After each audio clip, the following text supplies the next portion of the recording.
Hello everyone, hope आप सब ठीक होंगे, मज़े में होंगे। तो आज हम बात करने वाले हैं जेके पीएससी के जो रिसेंटली जेके एस का एग्ज़ाम हुआ उसके कट ऑफ के बारे में। आपने डिफरेंट सोर्सेज से देख भी लिया होगा कि कट ऑफ के बारे में कितना रहने वाला है। लेकिन अभी जो आपको मैं दे रहा हूँ, जो कट ऑफ की प्रडिक्शंस दे रहा हूँ, उसमें मैं आपको बताता चलूँ कि मैंने जो भी इसमें सोर्स लिया वो डायरेक्टली लिया है, डायरेक्टली बात करके जो या जिन जिन बच्चों ने एग्ज़ाम दिया था उनसे कॉन्टेक्ट करके लिया है। तो हर तरह के बच्चे होते हैं एग्ज़ाम देने वाले, सीरियस, नॉन सीरियस या एवरेज स्टूडेंट्स। तो उस सब की बेसिस पे मैं आपको एक कट ऑफ सामने रखूँगा जिसमें एरर तो हो सकता है माइनस प्लस 3-4 नंबर, लेकिन उससे ज़्यादा मैं आपको गारंटी के साथ कह सकता हूँ कि 3-4 नंबर से माइनस प्लस से ज़्यादा नहीं होगा। तो चलिए बिना टाइम वेस्ट किए हम डिस्कस करते हैं हमारा कट ऑफ। सबसे पहले हम डिस्कस करेंगे अनरिजर्व्ड का, यानी कि ओपन मेरिट का। ओपन मेरिट का अगर आप देखेंगे लास्ट ईयर्स का कुछ कट ऑफ 2021, 22 और 24 तो डिफरेंट रहा। 21 में थोड़ा 60 से अबो रहा। फिर अब आगे चलेंगे 2022 में पेपर थोड़ा सा टफ आया था तो कट ऑफ 30 के अराउंड रहा। देन वापस 2023 में आप देखेंगे कट ऑफ वापस 50 अब हो गया। तो अभी 24 की अगर हम बात करें, JKS 24 जो एग्ज़ाम हुआ उसमें कट ऑफ की अगर हम बात करें ओपन मेरिट के लिए, तो वो मेरी प्रेडिक्शन के हिसाब से 50 से 55 के बीच रहेगा। 50 से 55 के बीच ही रहने वाला है। किसी भी कीमत पे ये कट 55 से ऊपर नहीं रहेगा। जैसा मैंने आपको कहा प्लस माइनस 4-5 हो सकता है, इसीलिए मैंने 50 से 55 के बीच कहा। लेकिन 50 से 55 से ऊपर ये कट नहीं जा सकता, यानी कि 55 से ऊपर ये कट नहीं जा सकता एट एनी हाउ, क्योंकि हालांकि पेपर आसान पूछा गया था लेकिन कुछ बेसिक क्वेश्चंस ऐसे थे पेपर में जो बहुत ज़्यादा कंफ्यूजिंग थे और ट्रिकी क्वेश्चंस थे। उस वजह से बहुत सारे स्टूडेंट्स ने वो क्वेश्चंस गलत किए हैं जो बिल्कुल बेसिक्स थे, जो उनको आते थे, जो कंसेप्ट पता थे, लेकिन एग्ज़ाम की प्रेशर की वजह से वो क्वेश्चन उन्होंने गलत किए हैं।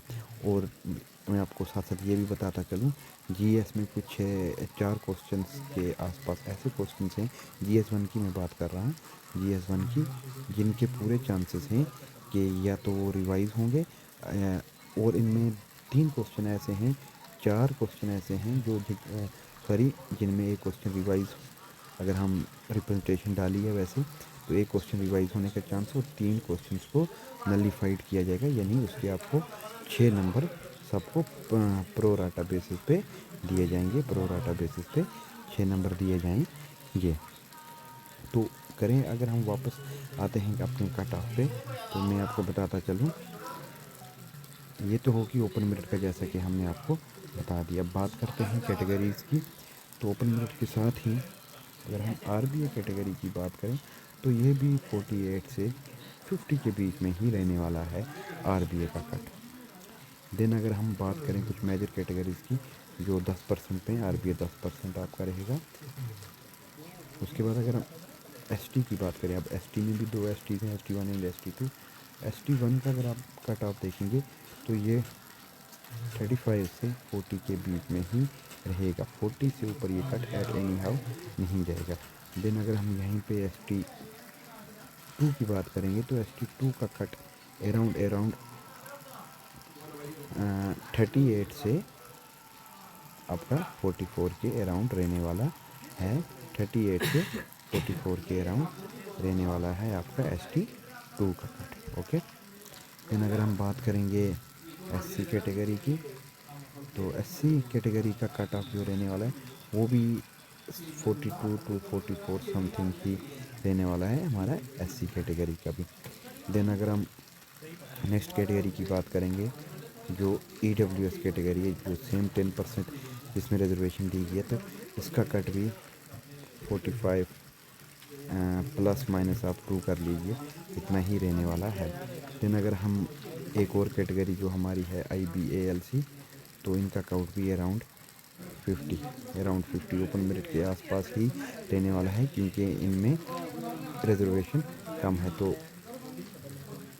50 माइनस आप 2 रख लीजिए, प्लस माइनस 2 इतना ही रहेगा, यानी 50 से 52 के बीच में रहने वाला है आई बी यानी ALC का कट ऑफ। तो यहाँ पे अगर आप कट ऑफ की एनालिसिस की हम बात करें तो यू आर का कट और जैसे कि मैंने आपको अभी बताया यू आर का कट एंड यू आर का यानी अनरिजर्व का और आई बी यानी इंटरनेशनल वाटर का कट, ये लगभग सेम प्रोपोर्शन पे रहेगा। बाकी अगर हम कट ऑफ्स की बात करें आर बी ए ये भी ओपन के आसपास ही रहता है। Then ST1 ST2 date is 38 to 44, ST1 35 to 40, then SC 42 to 44, AWS 45 plus minus 2 आपका कट रहने वाला है। और एक कैटेगरी अगर हम और बात करें जो हमारी है OBC, तो उसका कट भी अराउंड 45 ही रहने वाला, एट एनी हाउ 45 से ऊपर नहीं जाने वाला है। तो अगर हम बात करें, अगर हम यहाँ पे बात करेंगे कि आपको अब प्रिपरेशन करनी चाहिए मेंस के लिए या नहीं, तो जिस भी बच्चे का यूआर में यानी अनरिजर्व में जिस भी बच्चे का 50 प्लस मार्क्स आ रहे हैं GS1 में और GS2 जिसका 33% से ऊपर जो बच्चा ले रहा है, तो वो मेंस की प्रैक्टिस करना आज ही से स्टार्ट कर दे, खास करके आंसर राइटिंग की। ठीक है, तो वो बच्चा अपने आप को सेफ लेके चले और 100% उसकी सिलेक्शन हो जाएगी। और कुछ ही दिन बचे हैं, 12 दिन में आपका JKAS का रिज़ल्ट, प्री का रिज़ल्ट आने वाला है। 12 दिन से ज़्यादा और टाइम JKPSC नहीं लेगी। और जो बाकी कैटेगरीज वाले बच्चे हैं, अगर कैटेगरी वाले बच्चों की हम बात करें तो उनमें जिस भी बच्चे की चाहे किसी भी कैटेगरी से बिलोंग करता है 40 प्लस भी अगर आ रहे हैं तो वो मेंस के लिए जाएगा ही जाएगा, तो उनको तैयारी कर लेनी चाहिए। तो होप आपको ये वीडियो पसंद आई होगी। इस वीडियो को लाइक कीजिए, शेयर कीजिए और हमारे चैनल को सब्सक्राइब कीजिए ताकि हर आने वाली अपडेट हम आपके साथ शेयर कर पाएँ। Thank you.